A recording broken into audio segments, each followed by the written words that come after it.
Hey everybody, this is Robert from Black Belt Gaming. I hope you're doing all right. I thought I'd make another entry into my Advanced Dungeons & Dragons First Edition series. Instead of telling some stories and talking about some other issues related to the feel of the First Edition game, I thought I'd get back to the book and talk about one of the classes that is a bit unusual, and that's the Monk class.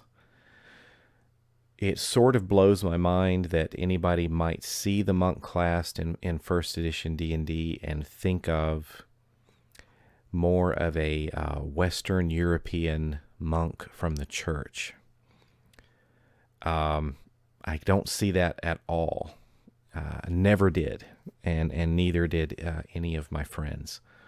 We always saw the monk as very much more of the East Asian monk, the monk from Oriental Adventures.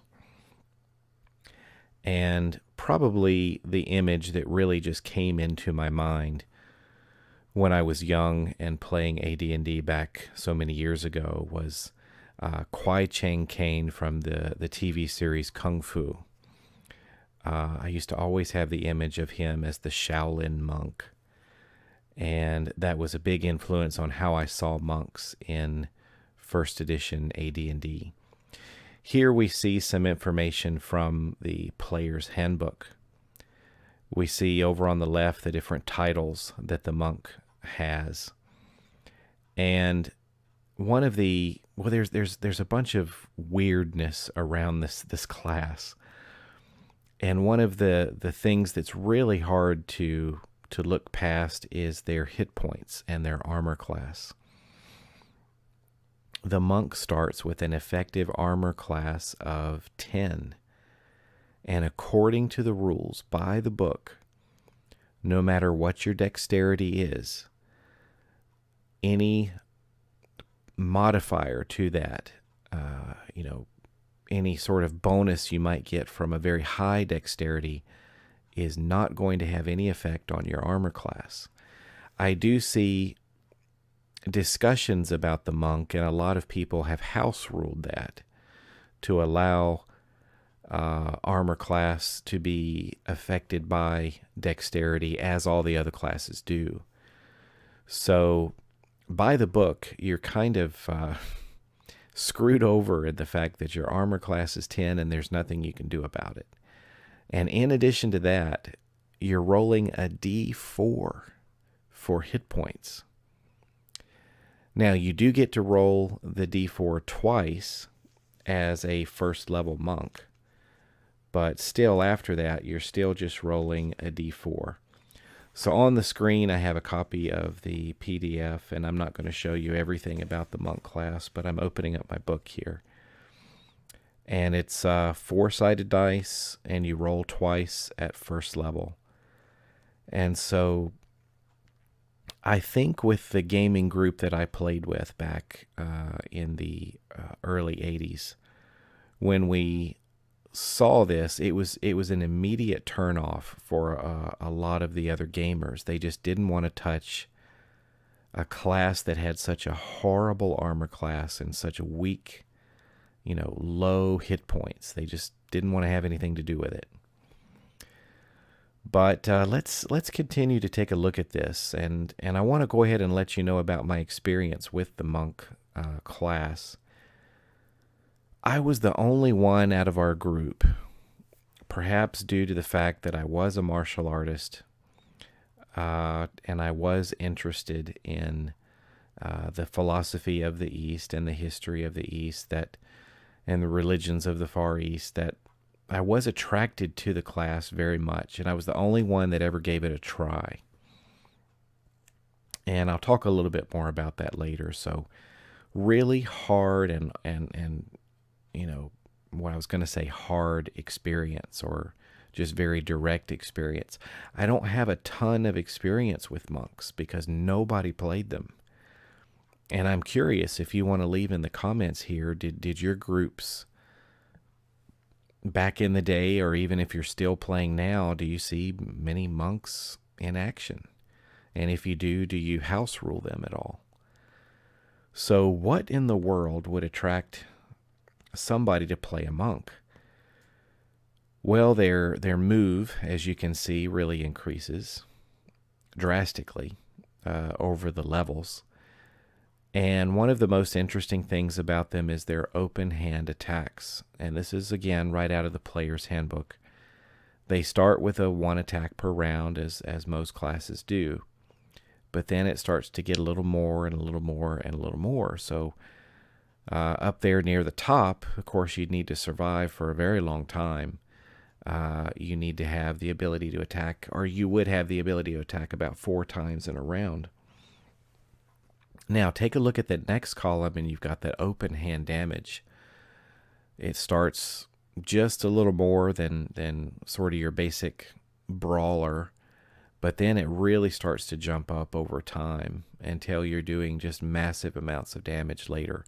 So 4 attacks per round at 8 to 32 points of damage. That's quite incredible. But to be able to just survive and get up to that is I think where the big test comes into play, even just getting beyond first level. Special abilities in the player's handbook, these are listed just as A, B, C, D, alphabetical order. And you've got some different things. The ability to speak with animals, sort of fortifying your mental defenses against things like magic and psionics. Your body, due to its discipline and training, you're just very healthy and you can resist diseases. You can even control your heartbeat and breathing to appear as if you were dead. And you even gain a small ability at one point along your experience, as you gain an ability to heal yourself. Not a tremendous amount, but you're able to heal yourself. I think it starts at about 2 to 5 hit points, and it will increase over time, and that can be done once per day. So just a little bit there. Just continuing to look along here, I think towards the very high levels, get the ability to do this death touch, the quivering palm, sort of your blood sport dim muck. And you have a chance to kill your opponent with this strike. And let's take a look here at the rules for this. It's the quivering palm. You need to touch your victim, and it can be done only once a week. And you need to touch the intended victim within 3 rounds, or the power is drained. So I guess maybe you need to announce that you're doing this. Yeah, it can be attempted. It has no effect on undead or those that can only be hit by magical weapons. The victim cannot have more hit dice than the monk using the power. And in any event, the total hit points of the victim cannot exceed those of the monk by more than 200%, or it has no effect. So you've got some math calculations you need to take care of here to use this power. And then I guess the command to die, the control of these vibrations that you put into their body, can be within a set time limit.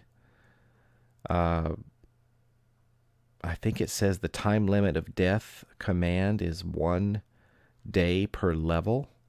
So I guess you could do this and delay it from slaying them immediately. And I never had a monk that got anywhere near this level, so I never used the old quivering palm, and never even saw it in play in all the years that I've gamed. So there's a couple of other mathematical formulas you need to keep in mind when you play a monk that make him quite unusual. To be a monk character, you need to have a 15 strength, a 15 wisdom, and a dexterity of 15. So it's quite demanding with your ability scores. And you need a constitution of at least 11. But dexterity, once again, gives you no benefit to your armor class. When it comes to fighting, you do start to get a bonus with the damage that you do with a weapon.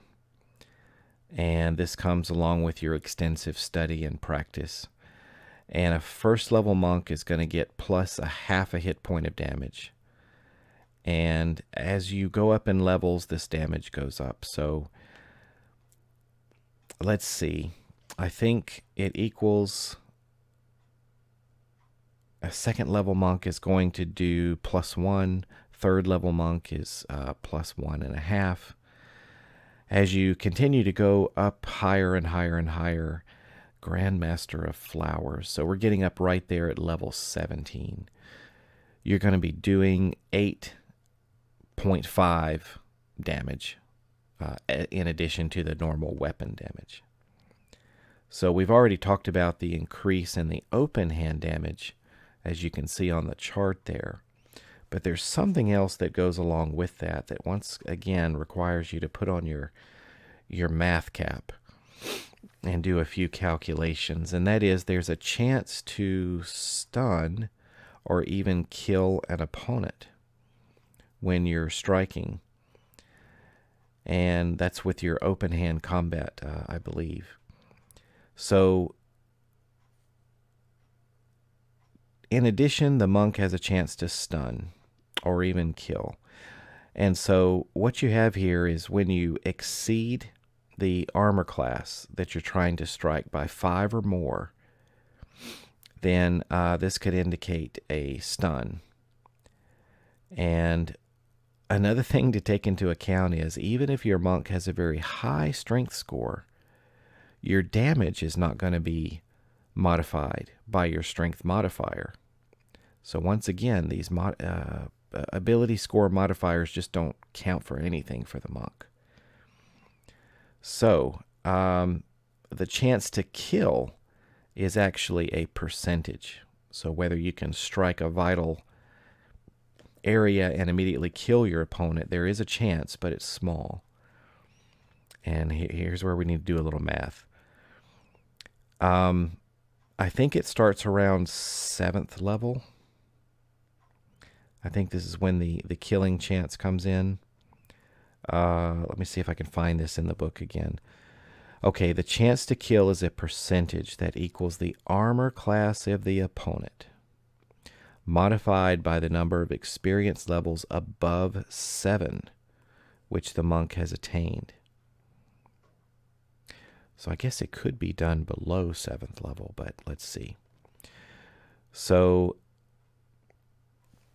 an armor class of -1. Remember, we're first edition AD&D here, so we're looking at descending armor class. A -1, that's basically what are we talking about? A 21 there to hit if we reverse it.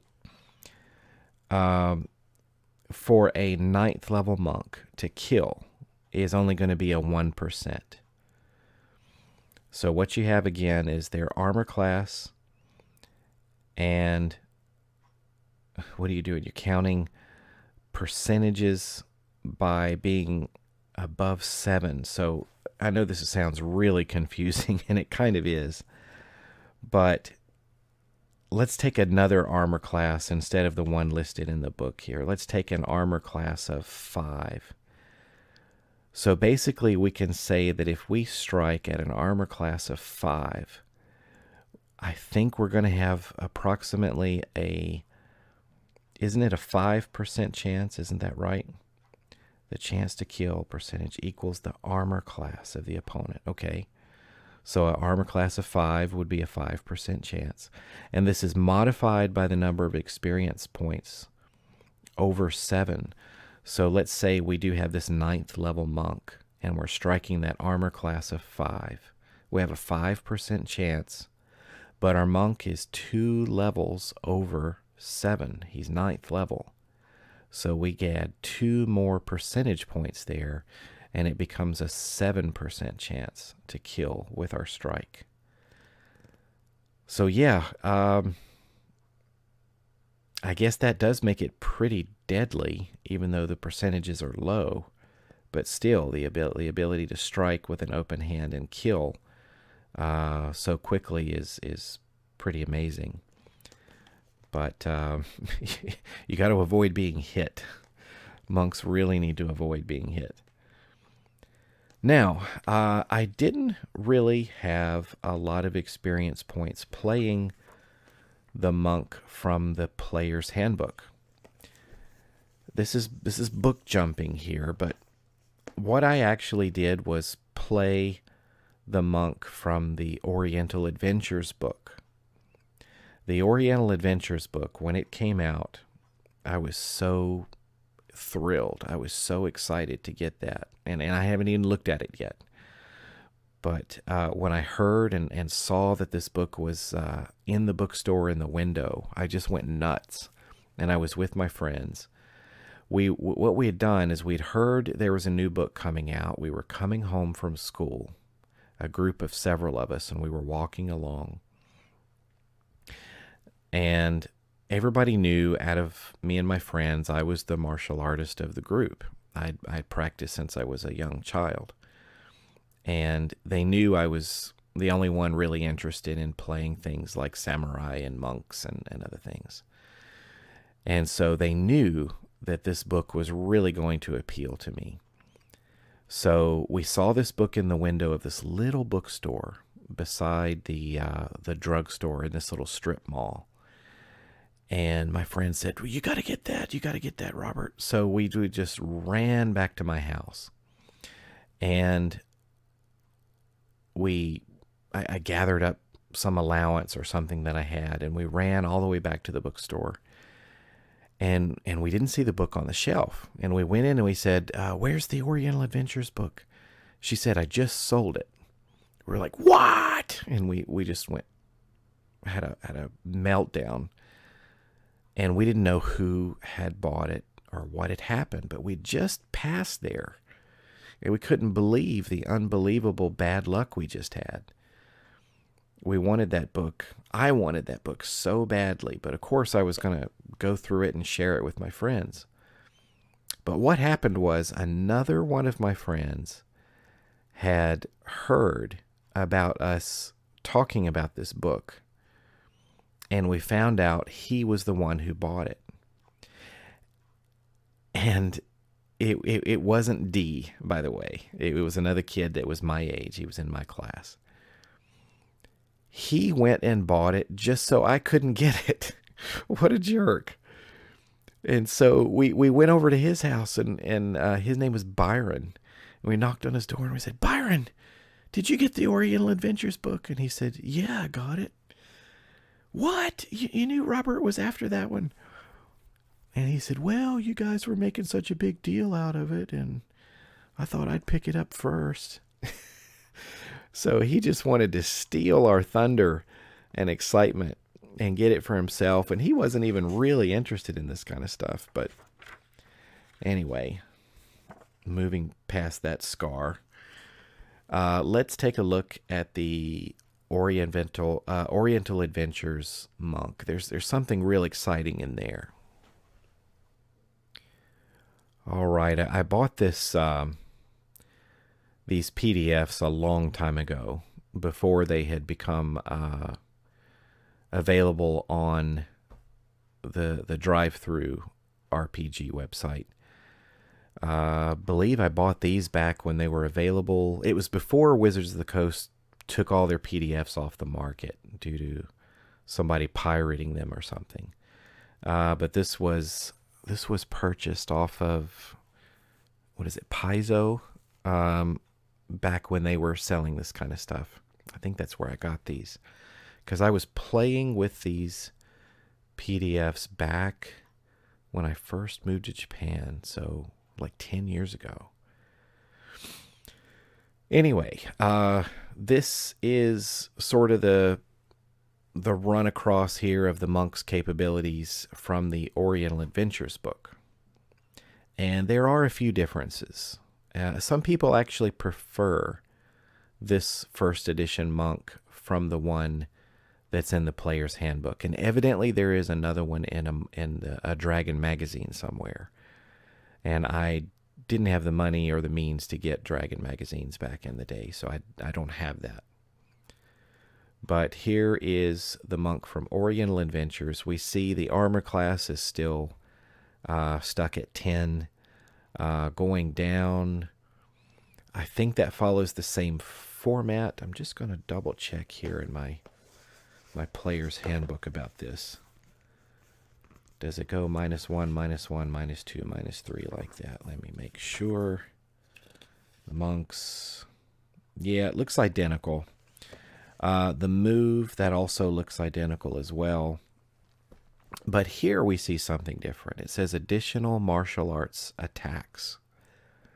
Now, this is what is wonderful about this Oriental Adventures book, and what excited me so much was that you could have a martial arts style. And when you used a particular style of martial arts, it gave you a different armor class. And it gave a varied number of attacks per round and different damage levels. And that was so neat. You know, you could have a defensive art that gave you a better armor class, but you didn't attack quite as much and do as much damage. You could have a very aggressive style, which allowed you to have maybe a worse armor class, but perhaps stronger attacks of some sort. And along with that, you also got extra special abilities with the particular martial art, some sort of special technique like a flying kick, which is like jumping up in the air and doing a side kick, or some sort of other claw attack, or mimicking the different animal movements, or something out of Taekwondo or Kung Fu or Karate. And so it was really, really neat. It just, and what was neat, you could make your own martial arts style the way that you wanted to. And you were encouraged to, as a monk, to do that. And so what that additional martial arts attack does is it adds that attack number to the number of attacks you already have. So let's say you chose something like Taekwondo and your first level. Your armor class isn't going to be 10 when you're using your Taekwondo art. It's going to drop down to an 8, I think. I don't even have that open in front of me. I have that from memory. Let me flip back in my Oriental Adventures book. I actually got out of storage my original Oriental Adventures book when I was visiting the States. Here we go. Taekwondo gave you an armor class of 8, and you were allowed to make 1 attack per round. So that would the benefit there would be you'd have a lower armor class at first level. And let's say you were a 4th level monk and you had an armor class of 7, and you're still doing something like Taekwondo. You're going to use the armor class of 7 because that's the better of the 2. I believe that's what the rule was. So either your style helps you, or the additional monk discipline and training that you have is going to help you. You're going to choose the best one. But let's say you're 4th level and all of a sudden you're going to get 1 extra attack with your Taekwondo every 4 rounds. So you might be throwing a kick here and a punch here and another kick there. And then in the next round, you might be able to do not only attack with 1, but then put in an extra double kick in there on the 4th round. And then as you continue to progress in levels, you start doing extra damage. Because the damage that these martial arts styles do is typically 1 to 6. Taekwondo is 1 to 8. Your damage output is a little higher than the monks started with in the regular player's handbook. Now, I haven't really researched the other abilities that you have, and I haven't even talked about it yet, but monks have the ability to open locks, remove traps, move silently, hide in shadows, a lot like thieves do. And they're also very difficult to surprise. So those are some extra things that monks get. But the addition of those martial arts styles and some of the special movements. Here are some of the special maneuvers you could do. You could have iron skin, which I'm sure did something to your armor class. You could have a special throw where you got to do a special technique. I remember playing in a forum game. It's like a play-by-post game of Oriental Adventures back about 10 years ago. That's why I bought this PDF. And I was playing, it wasn't a monk, but I was playing a character that used a martial arts style. Excuse me. Okay, I think I'm done coughing. I was playing a character that had a particular martial arts style, and I had one of these lock maneuvers. I think it was a chokehold or something that I could do at a low level. Can't remember what it was, but it wasn't so easy to pull off. I needed to make the successful attack and all of that. But in this adventure, these bandits were coming into the village. It was kind of your typical Seven Samurai type of adventure. And my guy took on one of the bandits, and I was afraid I was going to get killed. That's right, I was playing a healer. I must have been playing the equivalent of a cleric in that game, because I remember when I signed on to play, the other players were very happy I was joining the party, because I was the only one that had any healing abilities. And so I did have this martial arts style, and I remembered I did the attack move, and I don't think I damaged him, but I got him into locked my hand around his throat and just totally immobilized the guy, and we took him as a captive. And I remember how cool that was that it worked, and I was able to pull off a good enough attack roll to make that happen. So the martial arts styles and doing that kind of stuff was just a great, great addition, and really helped bring a lot of the monk flavor out that was sort of missing for me in the one from the Player's Handbook. So I remember playing characters like that better than I do my very first monk. My very first monk was directly out of the Player's Handbook. And more than anything else than what he could do as a monk, which wasn't much because he was low level, he was kind of defined by a magic item that he had. And a lot of characters, as I think back, were that way. Not only were they unique in their personalities and all, and they could do different things that their class could do, but it's interesting how a lot of the different characters I remember, whether they be mine or someone else's, I often think of that character and I think of a particular magic item that they had. And we didn't play with just tons and tons of magic items, but characters who had one, it was something quite special. I guess you would say it was more in a Lord of the Rings kind of style where, you had somebody had a magical item and it was quite special and rare. So you may have heard me talk about my first character and that +2 two-handed sword I had. Well, that was really the only thing I had, and that's why it was kind of unique to that character. So whenever I hear about a +2 two-handed sword, that's the character I think about. My monk, and I don't even know what this item is called, and I can't remember if it's in a book or if it was just simply made by the dungeon master as some sort of special item, because we had, you've heard me talk about in other videos, just kind of total freedom to make up whatever we wanted to in the game. We didn't worry about balance. We just worried about having fun, telling an interesting story, and we enjoyed the game rules but we used what was good and kind of ignored what we didn't need.